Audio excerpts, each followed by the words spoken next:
Y'all, this is Paul from Indianapolis, and thank you for joining me for another video, giving your time to just listen and hear me just talk about sports card collecting, baseball vintage, um, the history, or why I pick a card or not. So um, please subscribe and like, it helps. Um, you may have noticed that I did a short on the Super Bowl. That was my 16-year-old son idea, and I just ran with it and just had fun with it. So feel free to check that out and just add a comment, what you think, what you like, who you wanted. I'm cheering for the Chiefs, but I'll be fine either way. But just wanted to just mention that. I'm fighting a bit of congestion, so hopefully that doesn't affect this video too much. Today I want to talk about two cards that I recently picked up, and they're from the same team from the same era.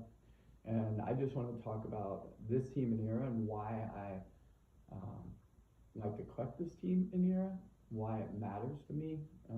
So for me, I really enjoy and appreciate the Baltimore Orioles of the 1966 through 1971, that little mini dynasty of 6 years, where they went to 4 World Series, won 2 of them, and I like that team because it has one of my favorite players of all time, Brooks Robinson. Also liked the clubhouse culture that he and Frank Robinson created. They seem to have fun. Baltimore is just, it's a small city, and it has a real neighborhood feel about it. And I really like that about the team. From what I've read, they were very much a part of the city, involved, whether they had businesses or would just go out and eat and drink with locals and do commercials, but they were just very much a part. They were accessible and they were enjoyed and appreciated, just like the Baltimore Colts of the football league was for the city of Baltimore as well. That's one of the big reasons I like it, because of the players that were there, and also because of the neighborhood feel of the city, what the team mattered and meant to the city. So I love that about it. I love that they just had fun. It seemed like, from what I've read and learned, that team just had fun. One of the things that helped them just relax was the humor that they had. Everybody got teased. Nobody was exempt. And it helped, I think, loosen them up, helped them to relax. They just really enjoyed just ribbing each other. I mean, what was it? Paul Blair and Luis Aparicio hated snakes, and Mo Jabowski would just terrorize them and mess with them about snakes. He was a great prankster. I'll do a video on him sometime. He had some great pranks on teammates and on opposing teams. And you also had, I mean, they joked about skin color when that was not a thing of that time, but they were that relaxed. There was a comfort level. They had earned enough respect and trust with each other that nothing was off limits, and they just messed with each other about all sorts of things. And so I think that helped just to let down guards and just help relax, and it equalized everybody out. They all got teased, even Brooks, Frank, everyone. So I also appreciate that about the team, and just the mutual respect they had for each other, that they were one of the first teams to really integrate off the field as well. Up till that time, teams were integrated on the field, but off the field, they didn't really do a lot together. And yet this team did.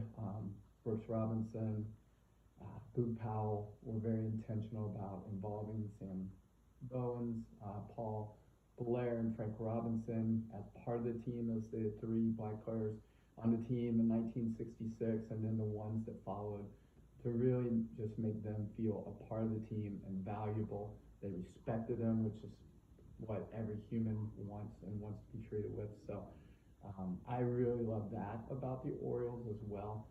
So I picked up a few cards from that era of the Orioles, from 1966 to 1971, that I want to share. So we're going to just turn this around and just show you those 2 cards.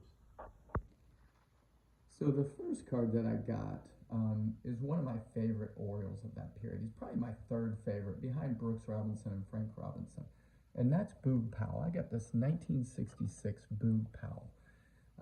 got it from Greg Morris Cards. It's auction house or site on eBay that I highly recommend. It's honestly the only place that I buy raw cards from. They've been doing it for years. I was put onto them by a guy named Dave at the local sports card shop that I go to, and he was just raving about it, and that's who he buys from. And so I took a look at it, and that's just honestly where I buy my raw cards from if I buy them through eBay. And so I will put a link down below for Greg Moore's cards if that's new for any of you. I do highly recommend it, and I've had great experiences with them buying cards. And so back to the Boog Powell, I just love that card. It looks great. For me, first of all, there's a clean image. That's what I always want in a card, no matter what grade it's at or condition. I want the image to be clean. And for this Boog, it is. I love the portfolio style of him just kind of gazing forward. I think it just captures him great. It's just a great picture. I love it. I also love that Boog Powell is just a fan favorite. He was really, to me, personifies Baltimore in a lot of ways. He's a legend there at Camden Yards. He's got a barbecue restaurant, his own little spot there, and Boog's Barbecue. And he was just a great clubhouse guy, and he was vital for their success on and off the field. He batted behind Franken Brooks. So he was just really important as part of that group. And in the year 1966 was one of his best seasons. He actually finished third in the MVP race behind Frank Robinson, who was first with the Triple Crown. And then Brooks Robinson was second, and Boog Powell was third. So it was a clean sweep by the Orioles that year, which all led to a World Series sweep of the LA Dodgers that year. So that's why this card meant a lot. It does matter a bit more to me. It doesn't have to be, but I do enjoy when it's a year, whether it's an MVP year or a really special or successful year for that player, or if they won the World Series that year. To me, that adds a little bit more to the card and a little bit more meaning and connection. And so that's what this Boog Powell card represents as well for me.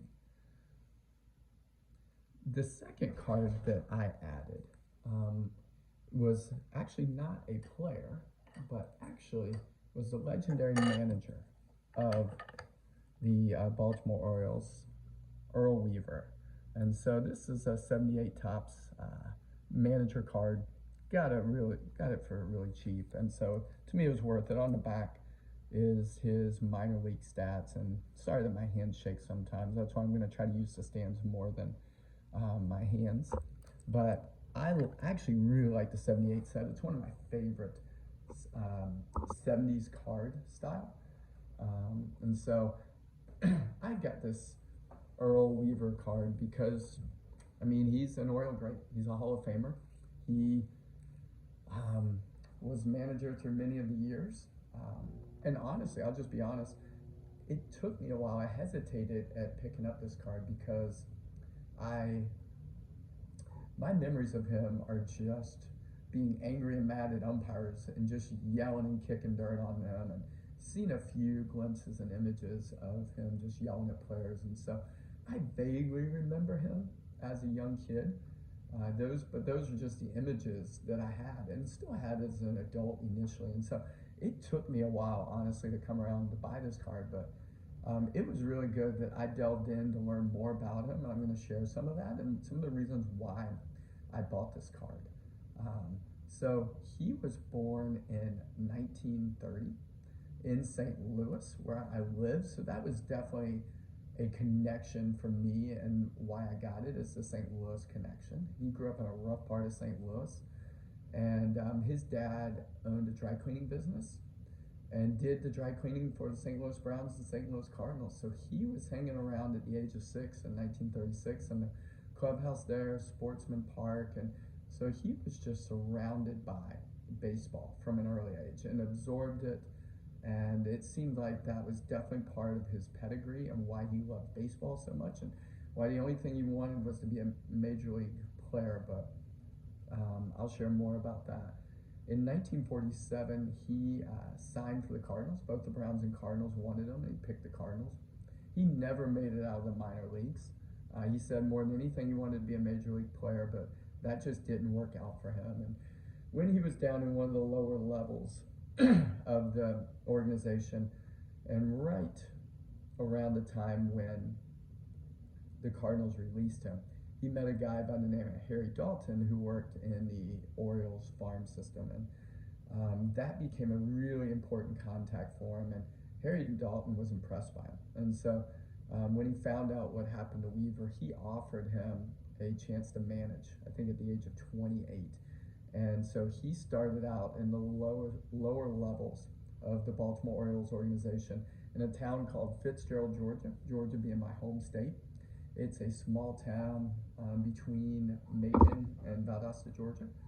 So he started off down there and was a manager for about 11 years in their farm system, climbed all the way up to AAA Rochester the same year the Orioles won the pennant and World Series in '66. He led their AAA team, Rochester, to the pennant. They lost in the finals, but he had success there. And in 1968, he was called up to coach for the Orioles. He was first base coach. He was not the manager. Hank Bauer was struggling. There was injuries and other reasons why he was struggling. So at the All-Star break, the Orioles fired him, and they installed Earl Weaver as the manager for the club. He immediately brought in some changes. He was the youngest manager in the league at 37, and he brought in some changes. He brought in innovation. That was one thing he was known for. He valued stats and used those to help him with matchups, like head-to-head between pitchers and pitchers and hitters. And so, like, one example was he noticed that Boog Powell did not hit well against Denny McLain. So whenever Denny McLain was pitching, Boog Powell wasn't in the lineup. He sat him. And so he did that as well, just as he noticed that. Basically from the beginning, he put in Don Buford as the leadoff hitter and platooned him with Paul Blair as a center fielder who was a right-handed hitter, and Kurt Blefary, who was the left fielder who was left-handed. And whichever he platooned there and basically played every game between one of those two positions, and really brought a spark to the team as a leadoff hitter. So he used platooning, and as well, he brought in pretty early Elrod Hendricks, who he managed down in the Puerto Rican League and was impressed by and brought him in, and along with Andy Etchebarren, and he platooned them in the back, and both out in the outfield positions and in the catcher positions. With the platooning, the combined stats of both the players, or the players that would be platooned or rotated, were comparable with the players in the league who played that position every day. And so that was one of the innovations he brought on with stats. And one thing he also did was every player had a purpose. He, through platooning or as pinch hitters or as pinch runners, that was one of the things Brooks Robinson said about him.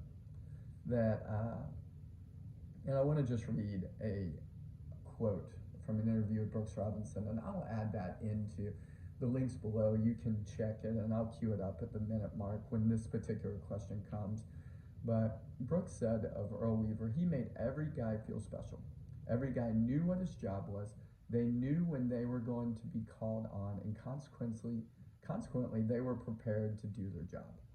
And so that was what Brooks said. That was one of the best things. That was one of the things that Earl Weaver was best at, was just what Brooks said there, and really emphasized that. And I think it was great that he used every player and valued every player. That he didn't just play the 9 or the 8 regular out in the field and their jobs were comfortable, but he had a purpose and reason and valued everybody there. It was interesting as I was reading.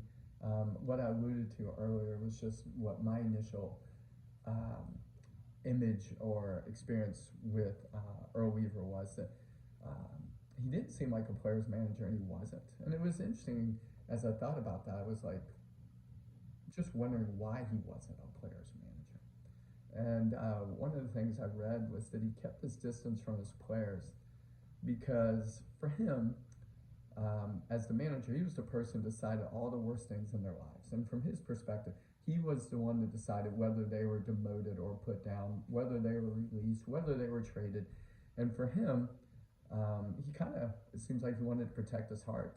Earl did say that you can't help loving them, yet you can't afford to. And so he loved and cared about them, but he also kept them kind of at an arm's length because he wanted to also protect his heart and not become too attached and let that get in the way. And to a degree, in a way, that's really wise to not become overly involved. Then you get overly attached, and then you don't want to let people go that you need to let go, and that unfortunately, just it's time for them to move on.